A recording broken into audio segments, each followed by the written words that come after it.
So in this video, I'm going to show you how I run 25 different faceless YouTube channels with the channels that are already profitable, the channels we're just starting, testing, everything combined is around about 25 channels. And this video, I'll show you everything from the whole team setup to the account setup, everything you need to know to be able to do the exact same thing. Now, for the people who don't know who I am, I'm Stefan, 23 years old, made hundreds of thousands of dollars with faceless YouTube channels. There at the back, you can also see some of my play buttons, and I've helped hundreds of other people do the same thing. For example, here Martins, we've helped to make $31,000 in one single month. Here student, $12,000 in a single month. Here different one, $24,000 in a single month, and many, many more. Here one going viral in like literally 2 weeks, one getting monetized in 20 days, and many, many more. You guys can stop the video and read through all of these. Now, if you're interested in, getting similar results, check out the first link in the video description, book a completely free call with me, and we'll have a look if it makes sense to work together. Now, that being said, I would say let's get right into it. Let's first look at the whole team setup so you guys exactly know, like, hey, how do I actually build up my team and how can you do that for yourself as well? So firstly, where do we hire, right? Because that's a big question many people always ask. So for thumbnail designers, you will find the best thumbnail designers on X, on Fiverr, or on Upwork. These are the places where I kind of had the best luck with very, very good thumbnail designers. For scriptwriters, I usually hire them from Upwork, or, you can also just use AI for your scripts. That's what I'm doing very often these days, just using AI to write our scripts. Why? Because it's very fast, and the scripts are in most cases very decent if you know how to write the scripts. All right. Then for the voiceover artists, we use Fiverr or 11 Labs. 11 Labs is a AI voiceover generator. Most of you guys will probably know that. Or we can also use here Gen AI Pro, which I'll link in the video description. It's just like kind of a cheap version of 11 Labs. So here you can get like 1 million credits for $22. Very cheap. The voiceovers are still very good though, so good to use. Then we have video editor. Where do we find them? I usually find my video editors here from Upwork or on X, and these days I actually also hire here from YouTube. So I use my personal brands to hire video editors directly through that. Just easier, but if you don't have that, obviously you don't need that, then you can hire through Upwork or on X. On X, you will find more advanced video editors, so they will be a little bit more expensive. On Upwork, you will find rather, basic video editors in most cases, but basic is more than enough, all right? More than enough. I don't work with any video editors from X. Why? Because my channels are very basic to run, all right? Then for channel managers, you can either, use one of your friends. You can hire them from Upwork, or you can use one of your freelancers. Usually they're very good. What you want to have a look at is that the freelancer is actually accountable, right? Very important that the freelancer is accountable. For me, for example, it was an old video editor that kind of turned into a channel manager, and yeah, works very great. You can kind of choose which kind of freelancer you want to use. It's completely up to you. As long as it is actually a freelancer that constantly wants to improve and is super accountable. All right, this is very important. And then, yes, so let's look at the team structure. Now, this is something many people are struggling with, so that's something we'll look at now. So here at the top, it's me, right? Then we have channel managers, all right, right here. These are basically people, let me just write it like this, manager, and then here editors. Now, the channel managers are basically people that kind of control and manage the team. Just as an example, a restaurant manager manages the people that work in the restaurant. Exact same thing for what we do, all right? Now, we have channel managers, and every channel manager has a specific count of video editors. You can choose what works best for you. You can give them 10 video editors, you can give them 1 video editor, however you want to do it. Now, the cool thing with channel managers is that they will actually go ahead and make sure that the videos are on time. They answer most of the basic questions. So, for example, here, this video editor will ask something here. So normally what would happen is the video editor would ask me directly. Now, what happens these days is they don't ask me directly anymore. So I don't have to sit with my phone the whole day and answer questions. That's why I also have the time to film these videos right here. Now what happens now is they actually go ahead and they ask their channel manager, and these guys in most cases have been working with me for a while, so they already know what to do and they know how to answer the basic questions. So they will answer all questions that these guys have during the day, and if there's something they don't know, they will actually go ahead and ask me that question, all right? But due to kind of working this way, I eliminate kind of sitting on my phone the whole day, just answering questions and also chasing freelancers, because I don't do the chasing now anymore. My channel managers actually chase the freelancer to make sure that the video is done on time, all right? They will also go ahead and upload the video. Now, do the channel managers also kind of choose the video topics and these things? Absolutely no, right? Why? Because choosing video topics and choosing niches, just as an example, is the most important skill with YouTube automation, and that's something you have to learn, right? So I do all of the video topic choosing and all of these things, and the channel managers handle the rest, okay?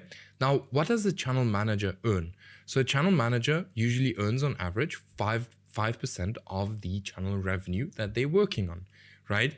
So if you're making, for example, $10,000 a month, the channel manager is getting $500 a month, all right?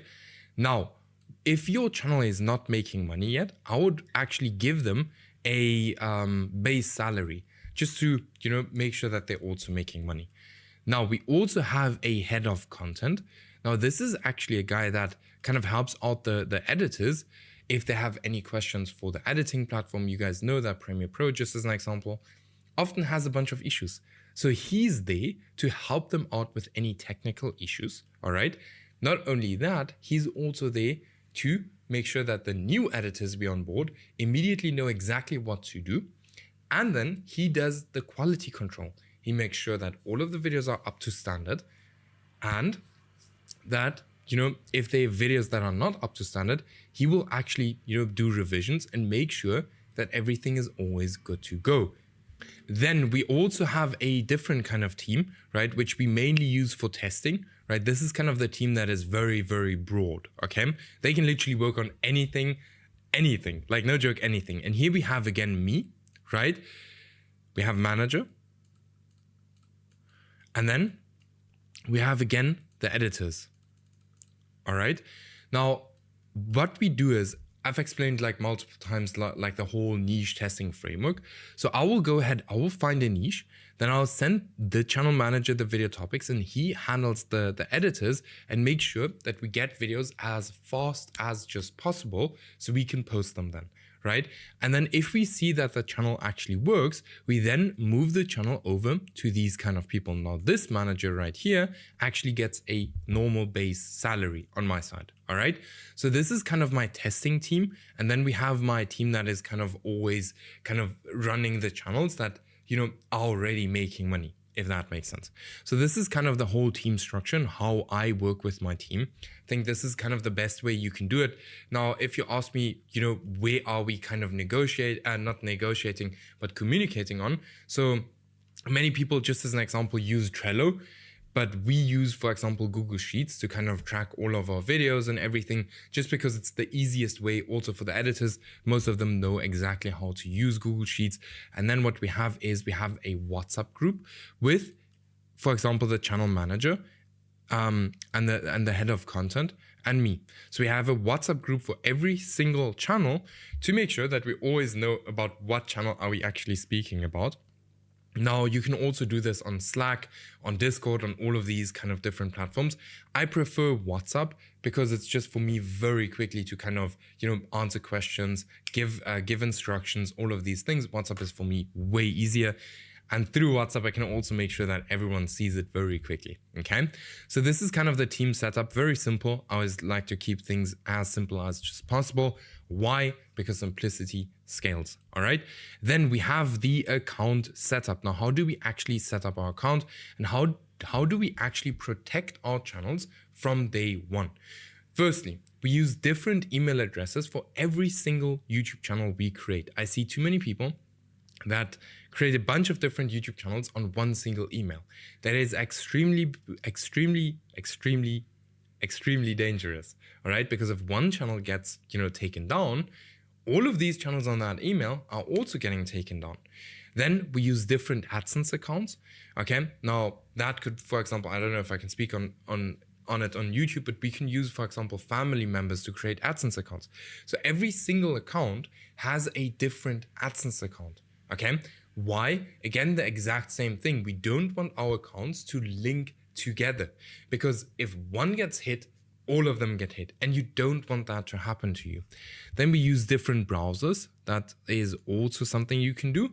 And then we use different Chrome profiles. All right. So if you click here, you can kind of open up a different Chrome profile. All right. This is the main way how I kind of differentiate or kind of make sure that my channels are not connected. And I've been running YouTube channels for very, very long. Never had any problems with any IP, anything like that. All right. Now, what accounts do we actually need to warm up? And by the way, for the IP stuff, we'll get to proxies and all of these things in a second. What accounts do we actually need to warm up? So we get obviously 8 new accounts, aged accounts. Then we get here, for example, personal accounts. We get, what's it called? Pre-monetized, just as an example. Now, what accounts would I use firstly, and what accounts do you need to warm up? So you need to warm up new accounts and aged accounts. Personal accounts are the most powerful accounts. We don't need to warm up. Pre-monetized, we also don't need to warm up, but I would not recommend to use pre-monetized accounts because you have to buy them. They are expensive. And, if the account fails, then, the money is gone. So yeah. Now, how to actually go ahead and warm up your account? Very simple. We use it as a normal user. We watch 1 to 2 hours of content per day to kind of, make sure that YouTube sees like, hey, there's a human behind the account. Then we subscribe, like, and comment to different YouTube channels, different YouTube videos. But here it's again very important that we don't act like a bot and we don't spam comments, likes, subscriptions. We don't want to spam it because YouTube is gonna flag our account and think we're a bot. All right. And then YouTube is not going to push out our channel. Then do this for 1 week plus to lower the risk of a low trust score. This is obviously not 100%, but it can help a lot when you want to start a new channel. Yes. Now, quick note, always have 1 to 2 channels warmed up and ready to go. So you're always good to go whenever you have a new niche, because obviously there is speed. All right. We need speed. Then we have proxies. Now, this is something we need to talk about, all right? There are so many people that believe that they are some kind of a shadow banned. I can promise you that 0.0001% of the people that are actually watching this video are shadow banned on YouTube, all right? In most cases, you guys just don't know how to pick a niche, don't know how to pick video topics, you don't know these things, or you're not doing it correctly. And that is why you're not getting views. And I don't know if I can say it here, but I have gotten channels banned. I've gotten channels, I've gotten all of these things, but it still works. And I'm still working on the same device. So stop focusing on proxies and start focusing on actually building a really, really good channel. Start focusing on niche research and all of these things to be then able to build a channel. This is not going to solve the problem that you're not getting views. Okay. I just wanted to say that because this is really like a trend that has been going on YouTube, and obviously it makes sense to get it somewhere down the line. But if you've never had a channel that's kind of successful, you don't need that. All right, you really don't need it. Yeah. So if your IP is banned, like you've probably done something completely wrong on YouTube. Okay. But yeah, this is kind of my whole team setup and how I kind of separate my accounts. And like I said, this has been pretty safe for me. I always look that I kind of follow, the guidelines and don't go against the guidelines the whole time, because that's where you're going to need proxies. And that's where you're going to go the completely wrong direction, because, I build channels for the long term. I'm not going to build some trendy channels anymore, where then later on need proxies and give myself a bunch of problems. We want to build channels for the long term. And if you separate your accounts exactly like I explained in this video, you'll be 100% good to go in the long term. All right. Now, again, If you're interested in working close with me, getting the same results as all of these people and many, many more, then check out the first link in the video description, book a call with me. And with that being said, I will see you guys in the next video.